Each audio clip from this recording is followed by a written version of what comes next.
As the late spring weather turned unpredictable, a surprise mix of rain and warmth had me out mowing the lawn earlier than I expected. Last year around this time, we had a snowstorm, so cutting the grass a bit early seemed a small price to pay to avoid dealing with snow later. With tax season finally behind me, it felt good to be outside. My backyard slopes down towards a small creek nestled in the woods, with the basement exposed at the back due to the raised front yard. I love how this setup allows me to store lawn equipment in the basement. After finishing the mowing, I was eager to shower, given my allergies to grass. Just as I reached the top of the stairs, I overheard my wife talking with her friend, which wasn't unusual, until I caught a bit of their conversation that made me pause before opening the door. My name is Michael Harper, though most folks just call me Mike. Back in school, I earned the nickname Chief after the character from Get Smart, even though that show aired long before my time. I graduated with a degree in accounting and quickly obtained my CPA certification. Today, I lead a team at a major accounting firm in New York City, specializing in forensic accounting to uncover fraud and money laundering. My work has even led me to consult for federal agencies. I met my wife, Jennifer, during our junior year at college. She was pursuing a degree in political science and business, with the goal of attending law school. Jennifer was tall and slim, with striking auburn hair that immediately caught my attention. Unfortunately, she didn't sit next to me in class, nor did she end up in any of my project groups. It took me a month to muster up the courage to talk to her. I cracked a silly joke, and to my relief, she laughed. A real, hearty laugh, not just a polite chuckle. We started talking, and I asked if she'd like to grab coffee after class. "I've been hoping you'd ask me for weeks," she said with a smile. For the next 2 years of college, we were nearly inseparable. Our parents weren't thrilled at first when we decided to move in together during our senior year, but they eventually accepted it as they saw how committed we were.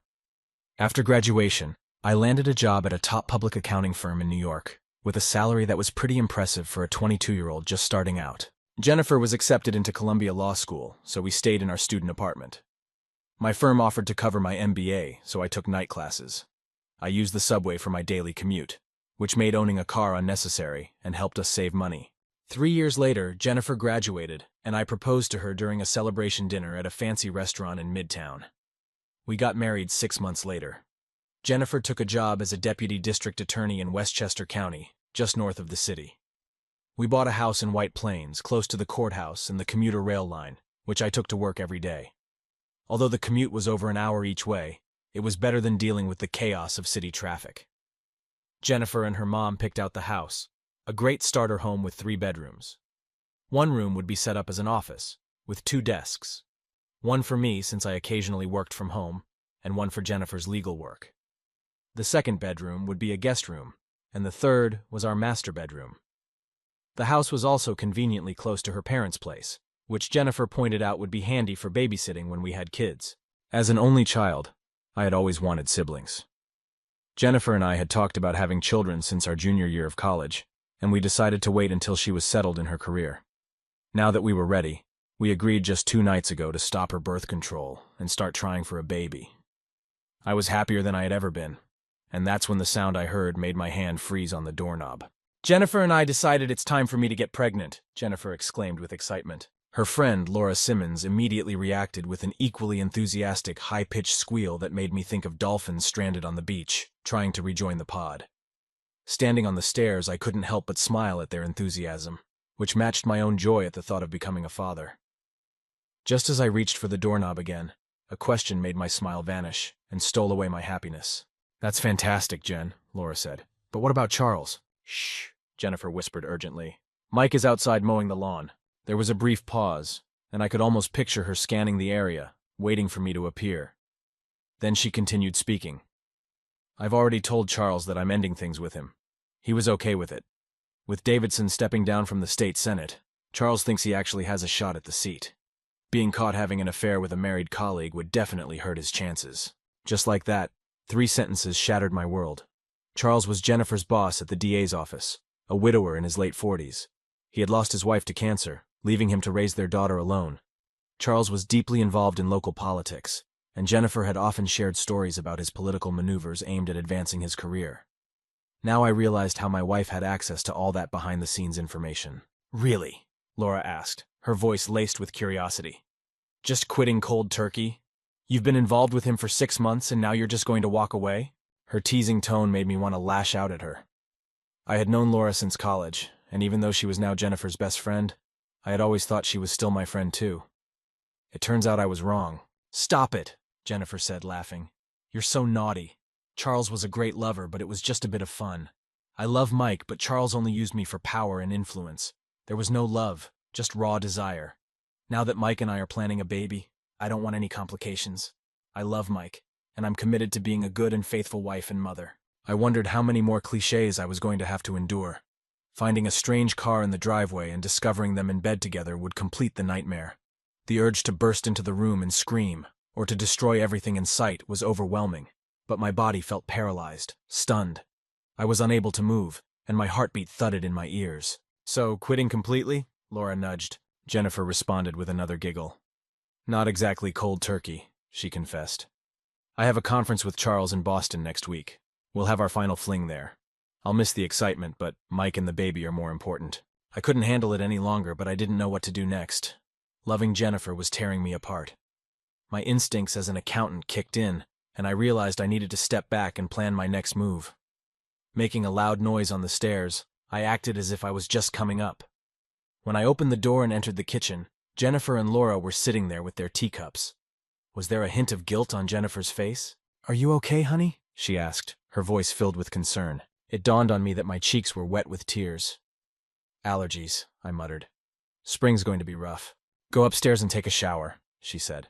Just leave your clothes outside the bathroom and I'll wash them right away so they don't mess up your closet. I bought you a new box of antihistamines last week, and it's in the medicine cabinet. Thanks, I said as I headed for the stairs. I needed some time to think. The next morning was Monday, and I took advantage of an early meeting to slip out of the house before Jennifer woke up. The night before, I had used my allergies as an excuse to go to bed early, overwhelmed by my emotions. As I rode the train, I couldn't stop thinking about what I had overheard. On one hand, my wife had been unfaithful, but she claimed she was ending it to stay with me and have our child. Some might say I should accept that, and be thankful she was returning to our marriage with the intention of being a good wife and mother. However, a voice in my head questioned whether she might do it again in the future. Would she have another affair once the kids were in school? If that happened, a divorce would involve the kids, and Jennifer would likely get custody while I'd face hefty alimony and child support payments. As an accountant and business analyst, I was trained to think about risk and reward. This situation was no different. My trust in her was shattered. The excuse of just a fling overlooked the core issue. It was the utter lack of respect shown to the partner.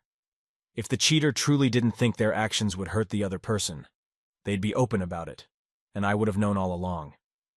Don't get me wrong, I wouldn't have accepted her being with Charles, but at least if she had talked to me about it, some respect would have been shown. Jennifer's behavior demonstrated just how little she truly respected me. I went through my workday, but my mind was preoccupied with what to do next. Without solid evidence beyond the conversation I overheard, I hadn't noticed any signs of the affair over the past 6 months.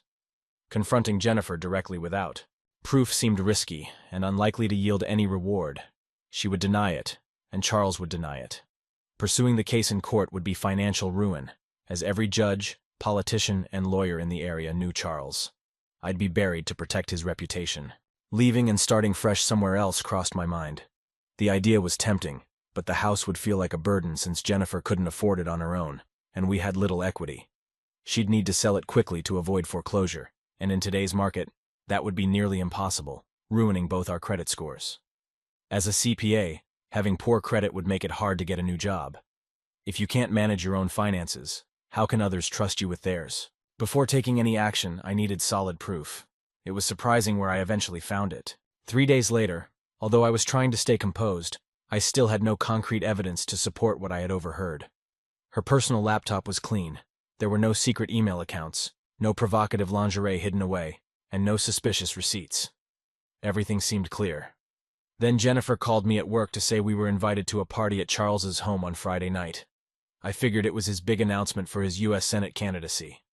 I was tempted to make a grand revelation, but without evidence, it felt pointless. We arrived right on time for the event. Charles had a large estate near Greenwich with a small horse farm. A large tent was set up in the backyard for guests. When we walked in, Charles was at the head of the receiving line, acting like royalty. As a widower, He didn't have a wife to host, so he had apparently enlisted his 21-year-old daughter to help. She greeted guests with practiced ease. When it was our turn, Charles greeted Jennifer with a broad smile, saying, "Jennifer, you made it. How wonderful." He gave her a polite kiss on the cheek before turning to me. "Michael, great to see you again. I'd be lost without your wife, but I hear you'll need to let her go soon as you start expanding the family." He laughed at his own joke. "Just make sure to return her to me when you're done, and there'll be no hard feelings." Another laugh followed while Jennifer blushed slightly. I was seething inside. His smug comment clearly had an underlying meaning that he thought I missed. "I'm not sure what the future holds," I replied in a flat, neutral tone, lacking any warmth. It was similar to how I would report audit results. Professional, but detached. Charles actually turned pale, and Jennifer nudged me, whispering about my rudeness. He then smoothly moved on to the next guest, leaving us with his daughter. Though I was still boiling inside, I couldn't help but notice that Charles's daughter was stunning. Her dark red hair and radiant smile reminded me of a young Deborah Kerr. While Jennifer resembled a delicate ballerina, the daughter looked like she should be on a magazine cover. With her striking looks, athletic figure, and flawless skin, she was every photographer's dream. Charles had crafted the ideal political family. He appeared to be the quintessential wise statesman and family man. The death of his wife from cancer had made her the perfect martyr. Attacking her would be political suicide. His daughter, the perfect princess, was a senior at Columbia, majoring in business and pre-law. She had been a gymnast and was now a member of the university's cheerleading squad. According to Jennifer, she planned to audition for the Jets' cheerleading squad at their next open call, now that she was 21. With a saintly deceased wife and a beautiful, smart, photogenic daughter, Charles was set to win over the press. "Michael!" she exclaimed, hugging me warmly. This was more than a polite party hug. It was a genuine, enthusiastic embrace, her body pressed against mine in a surprisingly pleasant way. "You look fantastic! No wonder Jennifer keeps you hidden away. You never come to our parties. You should take it easier. Working too much isn't good for you." She managed to say all that in one breath. My anger shifted to complete shock instantly. I made a few polite comments about how great she looked and tried to move away. But then I realized two things. First, she hadn't greeted Jennifer. Second, what parties was she talking about? Jennifer didn't give me a chance to ask as she quickly jumped in with her own greeting. We had no choice but to let the next guests take their turn in line. As Jennifer and I moved through the crowd, I couldn't help but wonder what the daughter knew. After getting a drink for Jennifer, I asked, "What was Charles's daughter talking about with all these parties?" Jennifer just gave a dismissive smile and snorted. "Oh, she's just being a little brat. Charles sometimes holds team meetings and strategy sessions here. He says he thinks better with a drink in hand, and you never know who might be nearby at a bar. She's been around a few times when we've met here, and don't tell anyone. But Charles let her have drinks at home even before she turned 21. That explained where it was happening. The jerk was having an affair with my wife right here at his house, under the guise of team meetings. They might even have real meetings where Jennifer stayed until the end. Or maybe she left early and came back after everyone else had gone. That way, a team of lawyers would be less likely to question why Jennifer stayed behind to help the boss clean up. With his wife gone and his daughter in college, he had no need for a discreet hotel room, hence no records of their rendezvous. "Does his daughter attend these team meetings?" I asked. Jennifer brushed off the question. "No, she's just been home a few times when her classes were canceled. She's only teasing her dad about having parties during work hours." She pulled on my arm. "Come on, love. Let me get you a drink." For the next hour, Jennifer stayed close to me, never more than a foot away. We chatted with several of her colleagues, and a few mentioned our plans to start a family. They expressed their sadness about losing Jennifer for a while, but were excited for us. Honestly, it felt a bit awkward. Why did so many people know about our plans? An hour later, Charles called for everyone's attention. Standing beside him with a smile was his daughter. He began by thanking everyone for attending, and then moved into his major campaign announcement. Even though it was expected, everyone acted enthusiastic. I noticed the local newspaper's publisher and one of his reporters taking notes nearby. It was clear this would be a major story in tomorrow's edition. I won't drag you through the rest of the party details. It could have been a pleasant evening if my heart wasn't in pieces and my mind wasn't racing, trying to find proof of what I'd heard. About 90 minutes after the big announcement, Margaret Hamilton, the first assistant district attorney, came over to say that Charles wanted to meet with his staff. Margaret, who ran the office while Charles was the elected official, was the real powerhouse there. The DA changed every 4 years, but Margaret was a constant presence, known for her toughness as well as her honesty and integrity. She was highly respected in the legal field. Jennifer took the job partly because of Margaret. I liked her too. Margaret had been married for over 30 years to a contractor who supported her through college and now ran a successful construction business. Their devotion to each other always seemed like a model for Jennifer and me. "Sorry to take your wife away, Mike," Margaret said. "Charles wants to go over office organization after he's done with his campaigning." Then they both left. I moved away from a small group of spouses who were left behind for the meeting and headed to the far side of the large pool, away from the party's patio. There was a wicker swing chair hanging from chains, partially in the shadows. It was visible enough that people could see me if they looked, but not so obvious that I'd stand out. It was an ideal spot for me to gather my thoughts. Less than 5 minutes after I sat down, a voice broke the silence. "So this is where you're hiding," a soft voice said. Looking up, I saw Charles's daughter sliding into the wicker swing beside me. She positioned herself facing me slightly without me needing to say anything.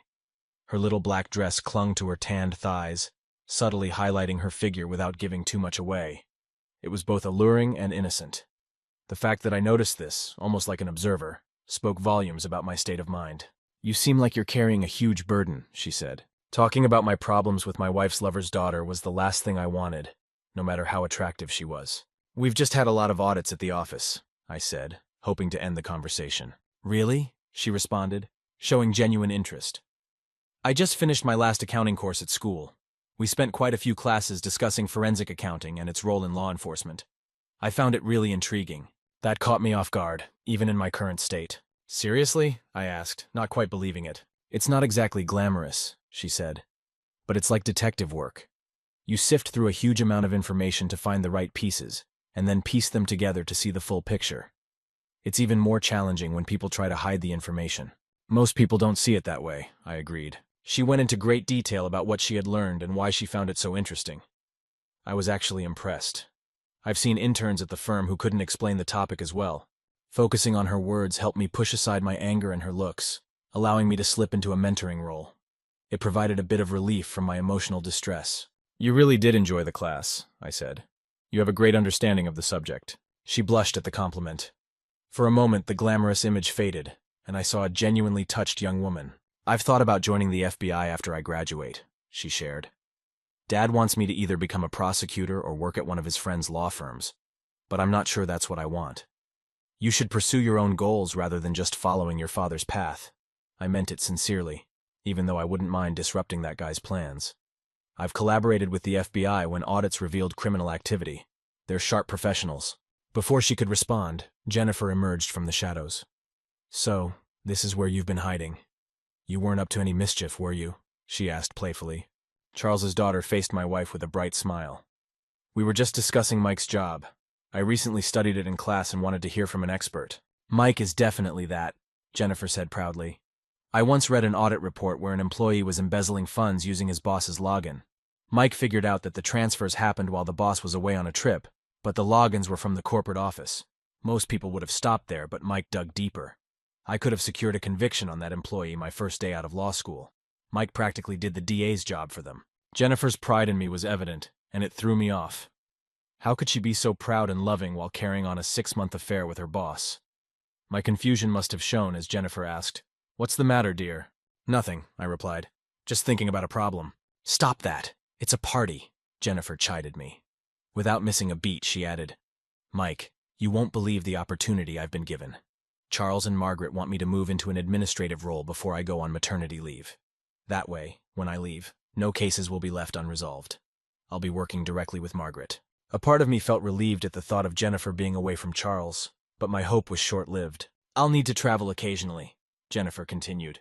"I'll be delivering sensitive documents to Charles during his campaign. I won't be involved in his campaign, but I'll still get to see some of the behind-the-scenes action. It's going to be so exciting." I felt my heart break all over again. Even though Jennifer said she was ending her affair to focus on having a baby, I could easily see her slipping back into the affair once she got involved in the campaign. And if she did get pregnant, how could I be sure it was mine? Charles was about my height and looked similar to me. Without a DNA test, it would be nearly impossible to tell. My anger started to build up, but I forced myself to stay calm.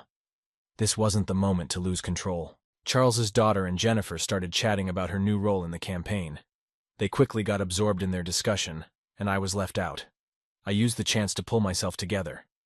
After tonight, I would begin making a plan. I needed a way to combat Charles's political influence, but honestly, I had no idea how to start. 2 days later, the solution walked into my office. "Your 4 o'clock appointment is here," my assistant announced through the open door. "We're not allowed to call them secretaries anymore." I checked my Outlook calendar and didn't see any appointments scheduled. Before I could respond, she walked in, Charles's daughter. "Hi, Mike," she said as she entered. Her long, dark red hair cascaded down her shoulder. She wore a light sundress that highlighted her beautiful legs and sandals with straps that wrapped almost up to her knees. Her chest was modestly covered, with no cleavage visible, but the fabric hugged her suggestively. The dress was held up by 2 thin straps, leaving her arms bare. I was at a loss for words as I watched her walk in. "I hope this isn't a problem," she said as she shut the office door behind her. "I told Mary we were meeting to talk about my career and how Jennifer works for my dad." I stood up politely. "It's good to see you. I was just working on some reports." I pointed to the chairs in front of my desk. After she sat down, I took my seat. "What would you like to discuss?" Her cheerful expression quickly faded. "I think you already know, Mike. I saw your reaction when you spoke with my dad. I'm really sorry he's causing you trouble." I was taken aback. This wasn't what I expected at all. "What are you talking about?" I asked carefully. She looked troubled. "It's about my father having an affair with your wife." I slumped back in my chair, shocked by her directness. "Did you just find out?" she asked softly. I nodded. "I'm sorry." When did you find out?" I inquired. "About 3 months ago," she said. "I'm not sure when it started, but I discovered it in February. I went home early one Friday and found them having one of their meetings at our house. I was supposed to have a late lunch with a high school friend, so I just dropped by to say hello and leave. Dad asked when I'd be back, and I said after dinner. Then my friend got sick and couldn't come, so I picked up some lunch and went back home. That's when I saw my dad and Jennifer being intimate in our hot tub. I took photos, including some of them running back into the house without clothes.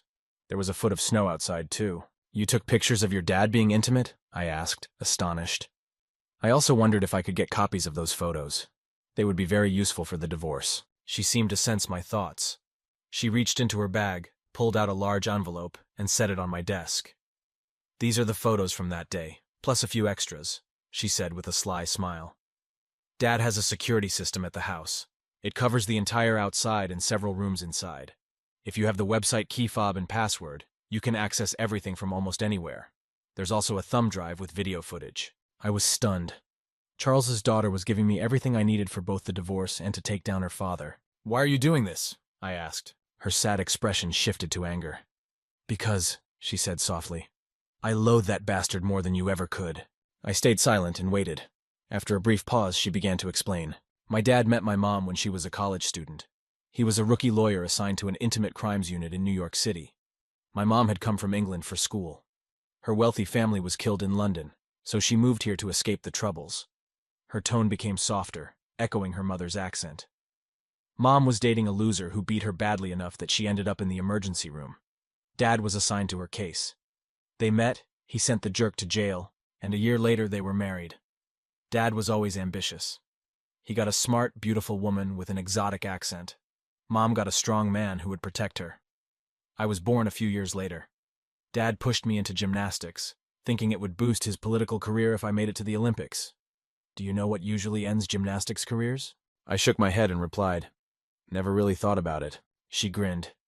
"They call it the 3 Bs, she went on. "I was pushed into cheerleading and told to be the perfect all-American girl.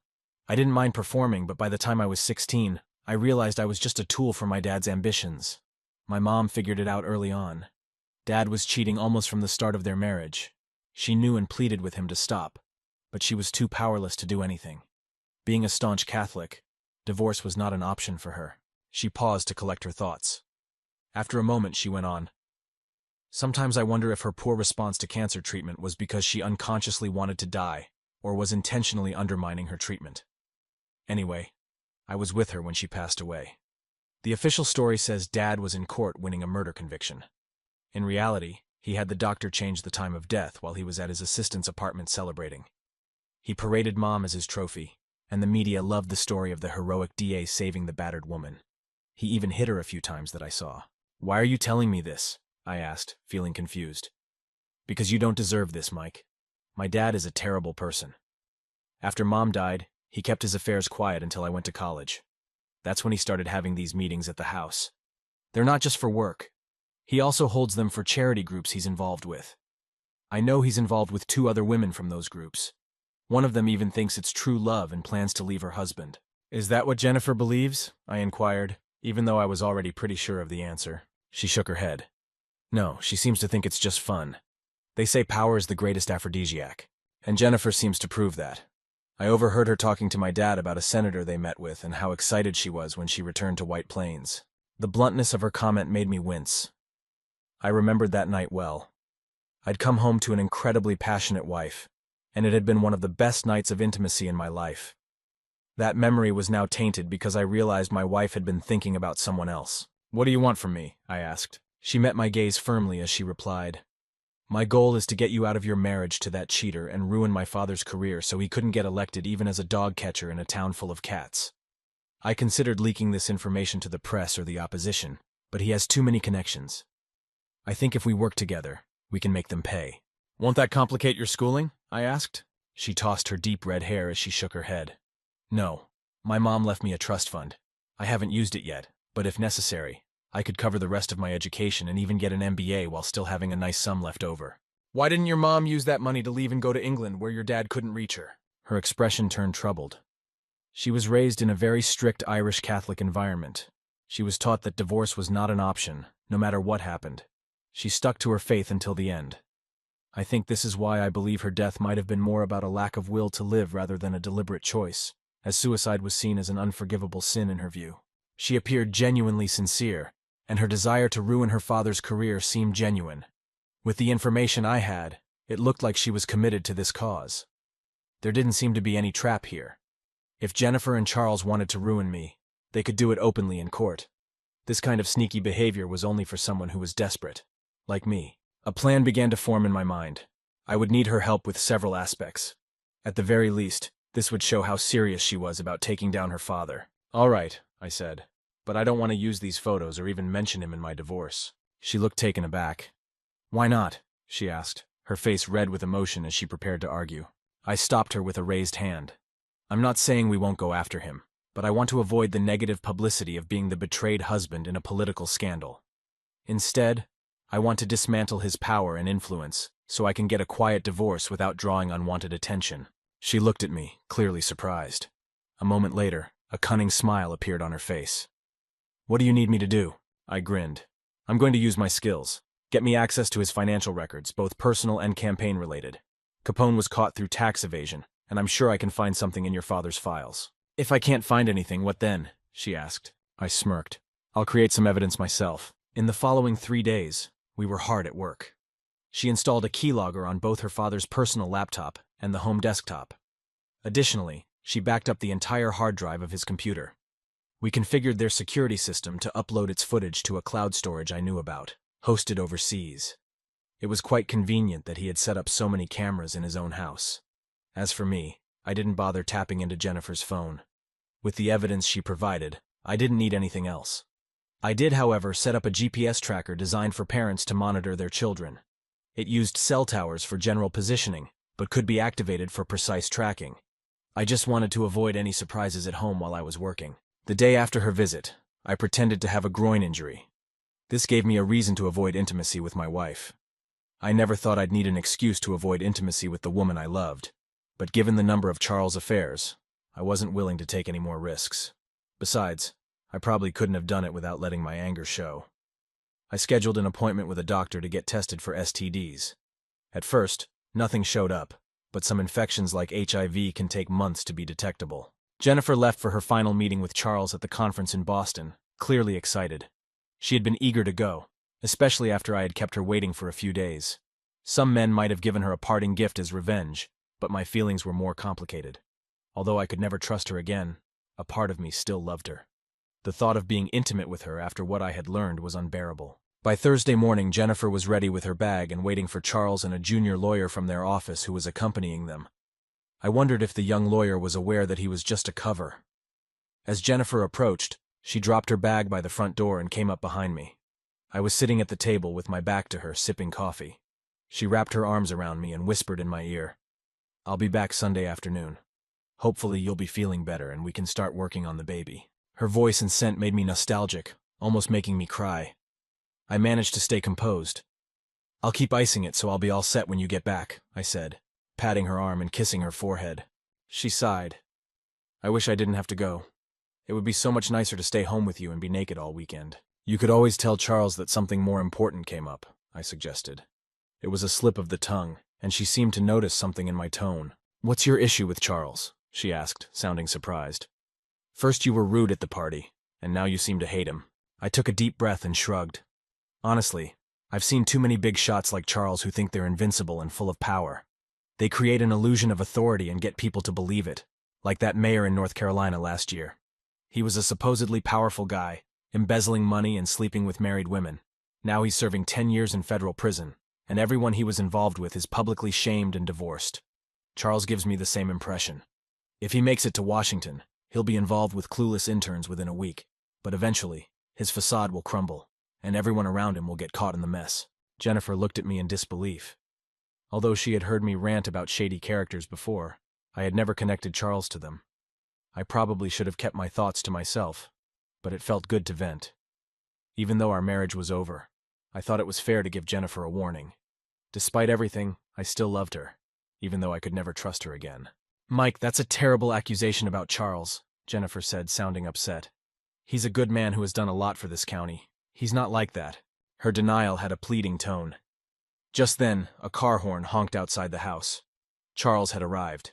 Jennifer sighed in frustration and shot me a brief, irritated look that quickly turned into a mix of regret and what seemed like fear. "I'll be back in 4 days," she said gently. "We can talk then, but be prepared because we need to start working on having a baby." She pulled me into a passionate kiss, which I returned with equal intensity. "Have a good week," she whispered. "I love you." "I love you too," I replied. Jennifer picked up her bag and opened the front door. "Bye, dear," she called as she left. "Goodbye, Jennifer," I said as I closed the door behind her. Half an hour later, I headed to catch the train to the city. We had an appointment with the FBI. It turned out I didn't need to fabricate any evidence. Charles's embezzlement techniques were moderately clever. We met at her off-campus apartment to review the documents she had retrieved from his computer. The methods were fairly standard. I estimated that he had around $2 million hidden in an offshore account. While he had funneled that much money, I couldn't be sure if it was still there since those records weren't included. Most of the funds came from numerous small donors who wouldn't typically attract IRS scrutiny, but it was unusual that out-of-state people were contributing to a county DA's campaign. I traced several donors to individuals connected to cases where charges were dropped, or plea deals were unusually lenient. She uncovered the biggest revelation. A big deal. It turned out she wasn't an only child. Charles had fathered 2 other children. One child was born 3 years before his wife's death, with the mother being one of his staff members. The other child was born 8 months after his wife died, and the mother was an 18-year-old volunteer from the hospital where his wife was treated. Charles had been funneling $2,000 a month to each woman, disguised as polling research consultants from campaign funds. Her anger was so intense that she nearly wrecked her apartment. That red hair of hers is definitely a sign of trouble. By the time Jennifer and Charles left, we had thoroughly examined Charles's records. Although we had most of the information, some questions remained unanswered due to our lack of resources. I documented all the findings and arranged a meeting with a senior FBI agent from the New York office, whom I had previously worked with. She joined me to present the story we had prepared. Her story was that after completing her forensic accounting class, she became interested in examining some real records. She decided to review her father's records out of innocent curiosity. When she noticed some irregularities, she reached out to me because my wife worked for her father and she knew of my expertise. Gary, the FBI agent, was a seasoned professional who suspected there was more to the story but didn't press us because we had essentially handed him a prime case, a corrupt DA in his own district. A corrupt DA who was running for the Senate. It was a case that could make his career. Falling into his lap like a gift from above, we took a cab back to her apartment since she had a late afternoon class, while I walked to Grand Central Station to catch my train home. I was considering packing up and leaving before Jennifer returned. Gary assured me that he would expedite the case and aim to subpoena Charles's records by Wednesday. Once the investigation became known, It wouldn't be long before Charles realized how fragile his power was when everyone started abandoning him. Jennifer called me while I was on the train home. She explained she was calling early because they had a big dinner planned, and she wouldn't be back to her room until very late. I had no doubt she actually had no intention of returning to her room that night. I responded with some vague comments saying it was fine. She noticed my distracted tone and asked what was wrong. I just had a meeting with some FBI agents about a case, I said. I'm on the train right now, and since the investigation is ongoing, I can't discuss it. That was all true. It seems like it really affected you, Jennifer said with concern in her voice. Yeah, it's going to be a messy situation. It'll probably make national news when everything comes out, I explained. Really? Jennifer asked, sounding curious. Can't you give me a hint? I couldn't resist. Corrupt politician, bribes, money laundering, scandals, marital affairs, and kids involved. Just typical summer novel stuff, I replied. Is it someone I know? She asked. I grimaced. I've already said too much. The Bureau would be upset if I revealed anything else, I said. Oh, you're no fun, Jennifer pouted. Don't worry, your secret is safe with me. After saying our goodbyes, she hung up. When I got home, the reality of my situation hit me hard. My marriage was over. We'd been together for 10 years, both dating and married. I never expected to be single again, but now that was my reality. I ended up sitting on the couch, watching as the sun set. It felt like I was observing my life slipping away. I sat there, unmoving, for hours after the sun had disappeared. By noon on Saturday, I finally emerged from my self-pity. Although I felt I deserved a bit of indulgence, I knew I needed to move on. Ironically, while I was mowing the lawn, a BMW convertible pulled into my driveway. I stopped the mower and watched as she got out. The first thing I noticed was her long, pale legs swinging out of the driver's side. She wore sandals with thin cords wrapped halfway up her calves, reminding me of ancient Greek styles. As she stepped out, her sculpted legs flexed, showing off the strength beneath her firm skin. Sticking with the Greek theme, she had on a pure white dress that resembled a toga, stopping mid-thigh with 2 inches of lace at the bottom, giving glimpses of her upper thighs. The dress, made of a light, silky material, clung to her curves and was slightly see-through. A top was visible through the dress. Her bare arms, marked with light freckles, were exposed, and the dress draped over one shoulder, leaving the other bare. Her long red hair flowed in waves over her shoulders, yet it was her gray-green eyes and her smile that truly caught my attention as she came closer. I turned off the engine and greeted her. You look better than I expected, she remarked. I thought I might have to drag you out of a bottle or off a ledge. I snorted, recalling the dark thoughts I'd had the previous night. It needed to be done, I replied, and it keeps me occupied. Not meeting with a lawyer? She inquired. I shrugged. I met with one Tuesday before they even left. The paperwork will be ready by Monday. I set up an audit in Dallas and plan to leave Tuesday. Typically, this kind of assignment takes 3 days of travel, followed by remote work until the report is done.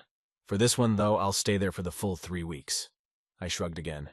It might be the easy way out, but I'd rather not be here when everything falls apart. Her expression showed she understood, recognizing that this situation would also draw attention to her as the bastard's daughter. I'm glad you're planning ahead, she said with a smile. I've noticed that's something you're good at. That smile appeared again. Now I can make my own plans. Here's my plan, she declared.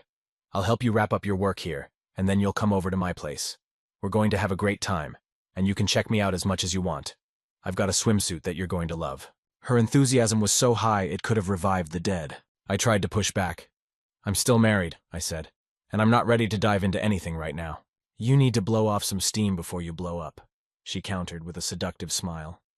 Besides, you know the saying, what's good for the goose is good for the gander. Her look was a mix of playful, mischievous, and sincere, making me chuckle. In a twist of fate that felt straight out of a novel, we ran into Laura after finishing my yard work. I cleaned up, and she and I went out for a late lunch at a nice restaurant. Although I wasn't in the mood for revenge intimacy, it felt good to leave the house. Going out with someone as pleasant as her, and who looked as stunning as she did, wasn't a burden. When we arrived, I noticed Laura's car parked near the restaurant. I always thought it was tacky to put beach stickers on a luxury sedan. For a moment, I considered telling her to find another place to eat. Instead, I did something completely out of character. On a sudden impulse, despite all my meticulous planning, seeing Laura's car just hit me hard with a spontaneous move. I put my arm around her and guided her into the restaurant without another word. I gave the host a tip to seat us at a specific table. It was somewhat hidden, but visible from the restrooms. I had her sit with her back to the room, and I took the seat next to her. She smiled when I held her hand. "Why the sudden change?" she asked with a playful smile. "Not that I mind." I chuckled. "I told you about discovering my wife's infidelity, right? Laura, her friend, well, her car is parked right outside." She burst into a hearty laugh. "So I get to be the other woman? That works for me." She leaned in and gave me a tender kiss. It wasn't passionate, but rather a soft, suggestive kiss, like a promise of more to come. Our food arrived, and I was genuinely enjoying myself. The deception faded into the background as I savored her company. Her quick wit had me in stitches. I had never heard someone make accounting sound so risque. While we were chatting, I noticed Laura walking by and pointed her out. "Oh, great," she giggled. "I've been waiting for this." With that, she leaned in to kiss me again. My hand found its way under the table and onto her leg. Her thighs were incredibly soft, but with a firm, toned muscle underneath. The sensation was electrifying. I could feel the heat from her panties, and my hand moved instinctively to explore the moisture there. Lost in the moment, I was jolted by Laura's loud voice. "Mike, what are you doing?" she shouted. "Who is this woman? Cheating on your wife while she's away? I thought better of you." I'm sure everyone in the restaurant heard her. I pulled away and faced Laura. "What's your issue? I'm just having some fun before Jennifer and I settle down and start a family. And can you lower your voice? People are trying to eat." Laura stared at me, stunned. "What?" "Come on, Laura. Jennifer is doing the same thing. She's probably with her boss right now. She's been cheating for months, so I figured it was only fair for me to be with the boss's daughter." Laura looked like she was about to faint. I felt her start to chuckle, so I gave her a gentle squeeze to quiet her. Unfortunately, I forgot where my hand was, and her giggle turned into a moan of pleasure. "You're aware of—" Laura stumbled over her words. "Yep. I'm supposed to be the clueless, loyal husband while my wife is off having her fun with someone I thought was a good friend," I said, my voice dripping with contempt. Laura flinched at the bitterness in my tone. "I know Jennifer wanted one last adventure before we started a family, just like she had one last fling before we got married. If she can do it, why do you have a problem with me?" I had no proof that Jennifer had been unfaithful before she got involved with Charles, but I was guessing based on the idea that once a cheater, always a cheater. I wondered if Laura was rattled enough to confirm my suspicion. She was. "You know about that too?" she exclaimed in shock. "Not until now, but thanks for confirming," I said, feeling a sense of grim satisfaction. Laura turned pale. "Leave now, Laura," I told her, my voice cold and firm. She quickly got up and left the table, flustered. We soon heard a commotion indicating that she had exited the restaurant. "Well, that was entertaining," she said with a chuckle. I was hoping she'd stick around longer. Her smile made me blush. "She's probably calling your wife right now," she added. "Most likely," I agreed. "I expect my phone to ring in about 5 minutes, but it'll take Jennifer 5 hours to get home from Boston if she leaves immediately. That gives us time for dessert and enough time for me to get home and pack. Sorry, I won't get to see you in that swimsuit you promised." She laughed again. "We can definitely reschedule that," she said, reaching over to pull me closer by my shirt. "My semester ends in a week and a half," she whispered in my ear. "I've always wanted to visit Dallas." Before I could fully process her words, her tongue was in my ear, sending shivers down my spine. Epilogue. Yes, things went seriously wrong. Jennifer began calling me just 10 minutes after Laura left the restaurant. I listened to a few of her voicemails, where she was enraged about my so-called cheating. It almost made me laugh, considering the hypocrisy. After an hour of her messages and texts, I decided to block her number. I knew she would eventually try contacting me from another phone, but since she was driving back from Boston, she couldn't easily borrow someone else's phone on the turnpike. I went home, packed up all my personal belongings, not just what I needed for Dallas, and left my house, probably for the last time. A hotel near the airport became my temporary home after I dropped most of my stuff in a storage locker.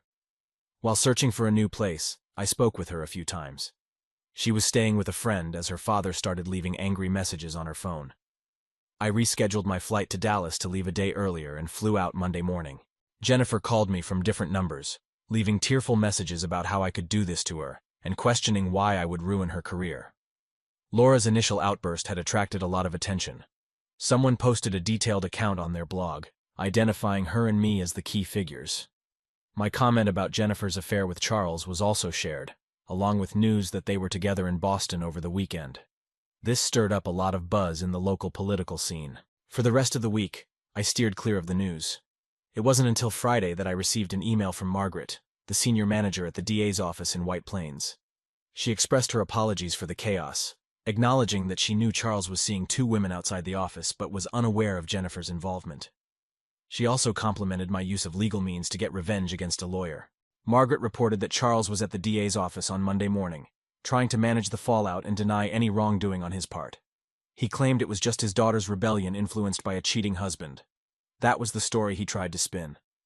Then, on Tuesday, Jennifer received divorce papers citing adultery.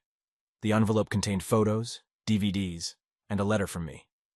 When Jennifer read my note, her horrified scream brought Margaret and two others rushing into her office. Jennifer sat there in shock, slumped in her chair, while Margaret noticed the pictures scattered on the desk. In my letter, I explained that I hadn't had an affair but hoped she understood how I felt about her and the jerk she had been involved with. I told her I couldn't stay married to someone I no longer trusted, especially knowing she hadn't been faithful before. Not much work got done at the DA's office that Tuesday. The following day, while Margaret was in Charles's office for a meeting, 4 men in suits walked in unexpectedly. Charles was shouting at them for disrupting an important meeting when one of the men informed him he was under arrest. According to Margaret, Charles was stunned when they cuffed him and escorted him out of the office. They paraded him out the courthouse's front door, passing reporters who had somehow been tipped off. I owed Gary, the FBI agent, a few beers for that.